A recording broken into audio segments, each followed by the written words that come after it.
দশম শ্রেণীর শিক্ষার্থীরা, অনলাইন ক্লাসে তোমাদের সবাইকে জানাচ্ছি সুস্বাগতম। আমরা আজকে তোমাদের কাছাকাছি এসেছি প্রযুক্তির মাধ্যমে। আমরা আজকে একটা বিষয় নিয়ে আলোচনা করব, সেটা হচ্ছে মানুষের জীবনের অন্যতম প্রধান সঙ্গী হচ্ছে বই।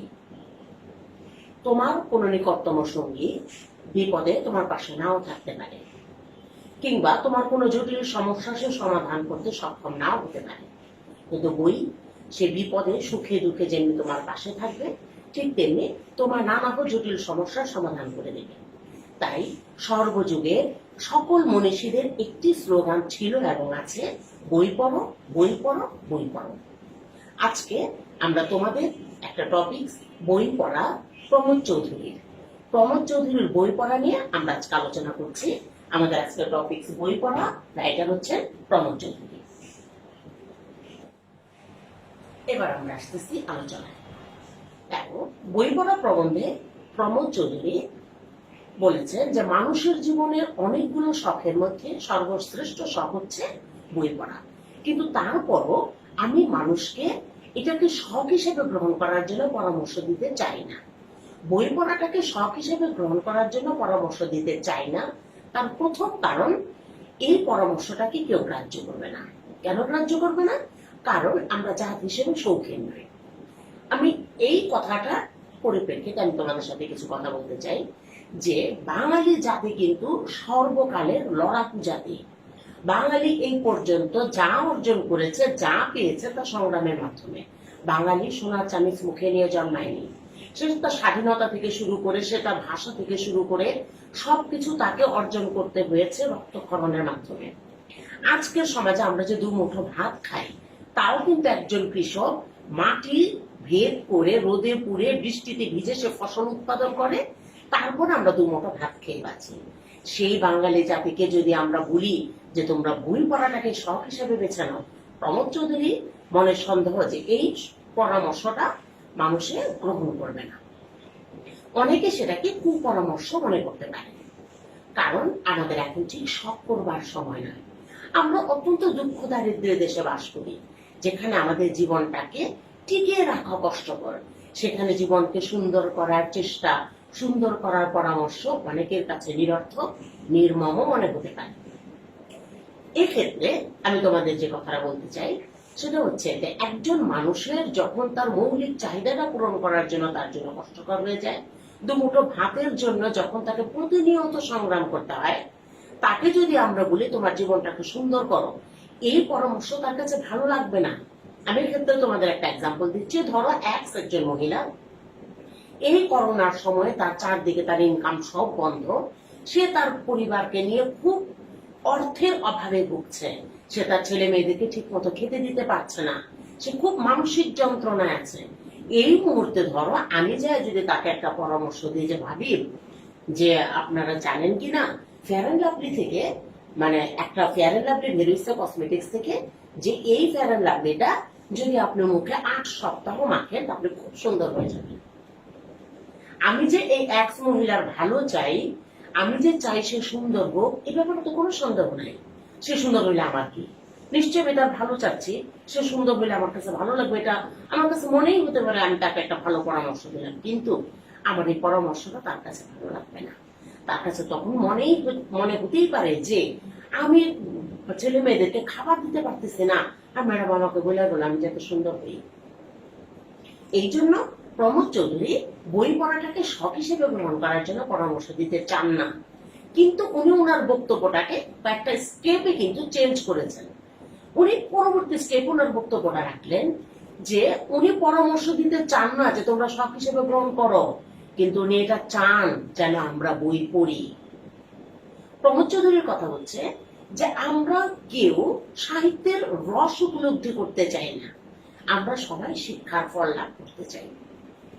আমরা সবাই শিক্ষার ফল লাভ করতে চাই। এই ক্ষেত্রে একটা উল্লেখযোগ্য দৃষ্টান্ত হচ্ছে যে তোমাদের বইয়ে 15টা গদ্য, 15টা পদ্য তোমরা সিলেবাসের আওতায় আছে, এগুলা তোমরা পড়ো, কিন্তু তোমাদের বইয়ে কিন্তু 30টা 60টা চ্যাপ্টার আছে।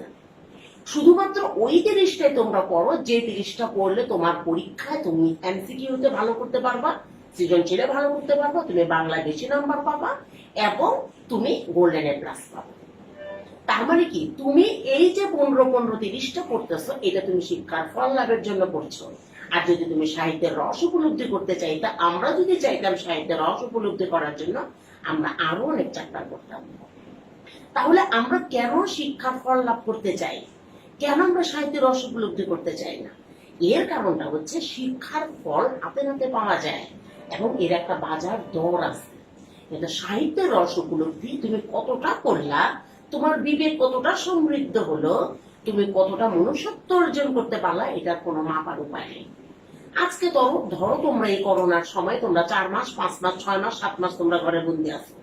এখন ধরো তুমি রবীন্দ্রনাথ নজরুলের অনেক উপন্যাস পড়লা, তুমি অনেক সৃষ্টিশীল মানুষ হয়ে গেলা, তোমার বিবেক অনেক সমৃদ্ধ হইল। এখন দীর্ঘ 7 মাস পরে যখন তুমি স্কুলে যাবা, তোমাকে দেখা মাত্র কি কেউ বলে দিবে, আরে তুমি তো তুমি তো কি চেঞ্জ হয়ে গেছো, তোমার বিবেক তো অনেক জাগ্রত হয়ে গেছে? কেউ বলবে না। অর্থাৎ এটার রেজাল্ট তুমি হাতে নাতে পাচ্ছ না, কিংবা এটার জোরে তুমি অনেক উপন্যাস পড়েছো, এটার জোরে কিন্তু তোমার কোনো পয়েন্টও বাড়বে না। এসএসসি তো তোমার এটার জন্য 5-10 নাম্বার বাড়ায় দিবে না। কিন্তু তুমি যদি তোমার ওই চ্যাপ্টার ওয়াইজ গুলা পড়ো, যেগুলো সিলেবাসে দেওয়া হয়েছে, তাহলে তুমি কিন্তু শিক্ষার ফল লাভ করতে পারছো এবং এটা তুমি হাতে নাতে পাচ্ছ।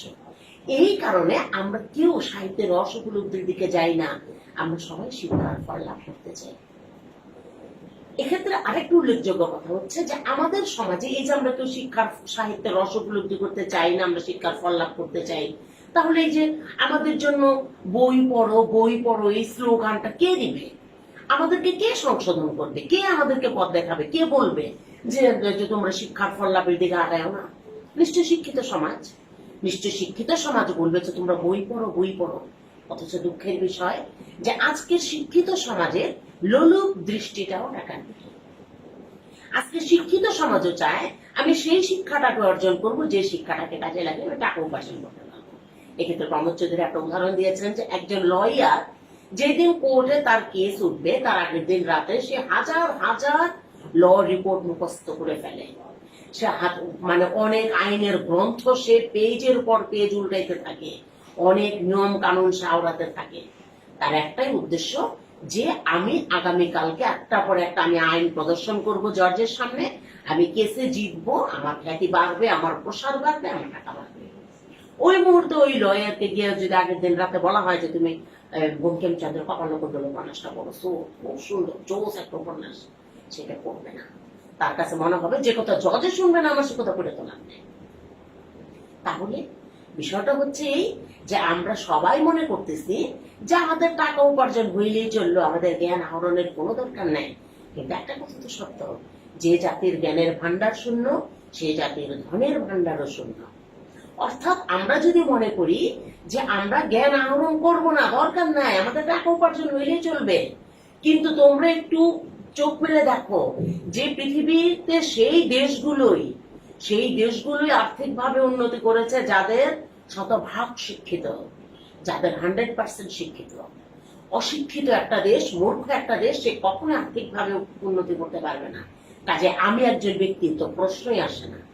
কাজে আমাকে প্রথম জ্ঞান অর্জন করতে হবে, তারপর আমাকে ধন অর্জনের চেষ্টা করতে হবে। কাজেই এক্ষেত্রে প্রমোদ চৌধুরীর একটাই পরামর্শ যে সাহিত্য চর্চা, বই পড়া হচ্ছে জ্ঞান অর্জনের একমাত্র উপায়। এটি ছাড়া আমাদের জ্ঞান অর্জন সম্ভব না।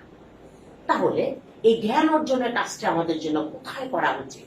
আমরা যদি কোনো ধর্মের চর্চা করতে চাই, আমাদের জন্য উপাসনালয় দরকার। আমরা যদি বিজ্ঞানের চর্চা করতে চাই, আমাদের জন্য বিজ্ঞানাগার দরকার। আমরা যদি নীতির চর্চা করতে চাই, আমাদের জন্য পরিবার দরকার, ঘর দরকার। কিন্তু বই পড়ার জন্য আমাদের উল্লেখযোগ্য স্থান হচ্ছে লাইব্রেরি। লাইব্রেরিতে আমি যেভাবে আমি বই পড়তে পারবো, আমার জ্ঞানের তৃষ্ণার যেভাবে নিবারণ ঘটবে, অন্য কোথাও সেটা হবে না। এই জন্য লেখক বলেছেন যে আমাদের দেশে স্কুল কলেজের চাইতে লাইব্রেরির প্রয়োজন বেশি। এই কথা শুনে কোনো অভিভাবক কিন্তু বলতেই পারেন, বা আমরাও কিন্তু বলতে পারে তাহলে কি হইলো, তাহলে আমরা আমাদের ছেলে মেয়েকে স্কুলে না পাঠায় লাইব্রেরিতে পাঠাবো, সে তাতেই কি আমাদের ছেলে মেয়ে উন্নতি হয়ে যাবে, আমাদের ছেলে মেয়ের জ্ঞান অর্জন হয়ে যাবে? ইয়েস, তাতেই জ্ঞান অর্জন হবে। কেন হবে? যে আমাদের স্কুল কলেজে শিক্ষা ব্যবস্থার পদ্ধতিটা হচ্ছে একটু অন্য। এখানে প্রতিনিয়ত ছেলে মেয়েকে বিদ্যা গেলানো হচ্ছে। একটা ছেলে বা মেয়ে, সে 1 থেকে ইন্টার পর্যন্ত 12 বছর তাকে শিক্ষা নামক এক পেষণ যন্ত্রে ফেলে দেওয়া হয়। তাকে প্রতিনিয়ত সেখানে বিদ্যা গিলানো হয়, প্রতিনিয়ত তার উপরে চাপ প্রয়োগ করা হয়। তাকে সেই টপিকসটাই পড়তে হয় যেটা তার ভালো লাগে না, তার যেটা ভালো লাগে সেটা সে পড়তে পারে না। আজকে তোমাদের 15টা গদ্য দেওয়া হলে এমন তো হইতেই পারে যে 15টা গদ্যের মধ্যে 5টা গদ্য তোমার ভালো লাগে না, তোমার পড়তে একদম ইচ্ছে করে না। এমন হতেই পারে যে তুমি আরো 4টা 5টা উপন্যাস আছে, ওগুলো পড়তে তোমার খুব ভালো লাগে, কিন্তু আমাদের এই শিক্ষা ব্যবস্থা তো তোমাকে সেই স্বাধীনতা দেবে না। তোমার যেটা ভালো লাগে সেটা তুমি পড়ে তুমি পরীক্ষা অ্যান্সার করতে পারবা না, আর যেটা তোমাকে দেওয়া হয়েছে সেটা তোমার পড়তে একদম ভালো লাগতেছে। কি হইলো? এই 12 বছর তুমি শিক্ষা নামক এই পেষণ যন্ত্রে তোমার ভালো লাগা মন্দ লাগার কোনো মূল্যায়ন নাই। তোমাকে সেই চ্যাপ্টারটাই পড়তে হবে যেটা গভর্নমেন্ট সিলেক্ট করে দিছে, তোমাকে সেই রচনাটাই পড়তে হবে যেটা গভর্নমেন্ট সিলেক্ট করে দিল, তোমাকে সেই কবিতাটাই পড়তে হবে যেটা গভর্নমেন্ট সিলেক্ট করে দিল। এই ক্ষেত্রে পাশাপাশি আমি আর একটা চিত্র দাঁড় করে প্রমোদ চৌধুরীর মতে, যে এবার আমি আমার ছেলে মেয়েকে 10টা থেকে 4টা পর্যন্ত 6 ঘন্টা স্কুলে না রেখে যদি 6 ঘন্টা আমি লাইব্রেরিতে রাখি, তাহলে কি হবে? এই 6 ঘন্টা সে তার পছন্দের গল্পটা পড়লো, সে তার পছন্দের উপন্যাসটা পড়লো, তার পছন্দের কবিতাটা পড়লো, সে তার পছন্দ মতো সে তার বই পড়তে লাগলো। তো তখন তাহলে পার্থক্যটা কি হলো? পার্থক্যটা হলো সে সৃজনশীল মানুষ হবে। তুমি একটা কথা মনে রাখবা, তোমরা একটা কথা মনে রাখবা, যে কাজটা মানুষকে প্রেসার দিয়ে করানো হয়, বাধ্য করে করানো হয়, সেই কাজের রেজাল্ট কখনোই ভালো আসবে না। বরঞ্চ সেই কাজের রেজাল্টটাই ভালো আসবে যে কাজটা মানুষ আনন্দের সাথে করে। যখন তুমি কোনো বই আনন্দের সাথে পড়বা, তখন তোমার এটা হৃদয়ে ধারণ করতে পারবা, তোমার এটা মস্তিষ্কে ধারণ করতে পারবা। আর যেটাকে তোমাকে প্রেসার দিয়ে করানো হবে, তুমি তো সেটা জোরে বলে করলা, এটা দিয়ে কোনো কাজ হবে না। আমাদের দেশের ছেলে মেয়েরা দীর্ঘ 12 বছর এই শিক্ষা নামক পেষণ যন্ত্রে পেষ্টিত হতে হতে হতে হতে যখন তারা 12 বছর পর কলেজ ছেড়ে বের হয়, তারা জীর্ণ শীর্ণ হয়ে আসে। তাদের এই মস্তিষ্কে সৃজনশীলতা থাকে না, নষ্ট হয়ে যায়। তারা দেশের জন্য দশের জন্য কিচ্ছু করতে পারে না, কারণ তারা তো মুখস্থ বিদ্যা পড়তে পড়তে পড়তে পড়তে এই পর্যন্ত আসে। একবার ফ্রান্সের শিক্ষা ব্যবস্থা এমন খুব বেহারা হয়ে গিয়েছিল, তখন ফ্রান্স খুব বিপদে পড়ে গেছিল। একবার ফ্রান্সকে ওই সময় ওই ছেলেরাই রক্ষা করেছিল, ওই ছেলে মেয়েরাই রক্ষা করেছিল যারা স্কুল পালানো ছিল। তাহলে দেখো, অর্থাৎ যারা স্কুল পালানো ছেলে মেয়ে ছিল তারা ওই পেষণ যন্ত্রে পেষ্টিত হয় নাই, তারা তো স্কুল পালাইতো, তাই তাদের সৃজনশীলতা ছিল, আর ওই সৃজনশীলতা দিয়ে তারা ফ্রান্সকে রক্ষা করতে পেরেছিল। তাই প্রমোদ চৌধুরীর স্লোগান যে তোমাদের সৃজনশীল হতে হবে, তোমাদের বই পড়তে হবে, ওই স্কুল কলেজে ওই যে মানে কাঠামোগত পড়াশোনা ওইটা থেকে বেরিয়ে আসতে হবে। তাহলে আমাদের আজকের প্রেক্ষাপটে আমাদের সমাধানটা কি? আমাদের স্কুলে যেতেই হবে। আজকের প্রেক্ষাপটে আমাদের সমাধানটা হচ্ছে আমাদের স্কুল কলেজের পড়াশোনার পদ্ধতিটাকে চেঞ্জ করে দেওয়া। তোমরা আজকের এই সমাজে এই 2020 সালে তোমরা যে পদ্ধতিতে পড়াশোনা করছো এটা কিন্তু সৃজনশীল পদ্ধতি। এই বই পড়া প্রবন্ধে প্রমোদ চৌধুরী যখন লিখেছেন তখন এটা আরো অনেক আগে। ওই পদ্ধতিতে আমরা পড়াশোনা করতাম, আমরা আমাদের মুখস্থ বিদ্যা আমরা পড়াশোনা করেছি। আজকে এই প্রমোদ চৌধুরীর স্বপ্নের সিস্টেম পড়াশোনা, উনি এটাই স্বপ্ন দেখেছেন যে পড়াশোনাটা হবে সৃজনশীল পদ্ধতিতে। তোমরা আজকে এই পদ্ধতিতে পড়াশোনা করছো। এই পদ্ধতিতে পড়াশোনা একজন স্টুডেন্ট তাকে মুখস্থ করতে হবে না, সে তার মনের মতো করে সে তার পাঠটাকে উপস্থাপন করতে হবে, করতে পারবে, সে তার মনের মতো করে লিখতে পারবে। একজন একটা গাইড লিখলো, একজন একটা বই লিখলো, আমাকেও সেটা মুখস্থ করে লিখতে হবে, এর কেমন কথা? আমি ওটা পড়লাম, আমি ওটা বুঝলাম, বুঝে আমি আমার মতো করে উপস্থাপন করবো। তাই তাই আমাদের আজকের আলোচনার মূল বক্তব্য হচ্ছে বই পড়া। সাহিত্য চর্চা ছাড়া মানুষের জ্ঞান আহরণের অন্য কোনো উপায় নেই। তোমাকে জ্ঞান আহরণ করতে হলে অবশ্যই সাহিত্য চর্চা করতে হবে, অবশ্যই বই পড়তে হবে, তবেই তুমি সজাগ এবং সরাগ হতে পারবা। অন্যথায় আমাদের এই জাতি নির্জীব জাতিতে পরিণত হবে। তাই আমাদের আজকের আলোচনা বই পড়া। আমাদের অবশ্য বই পড়তে হবে, আমাদের সৃজনশীল জাতিতে পরিণত হতে হবে। ধন্যবাদ সবাইকে।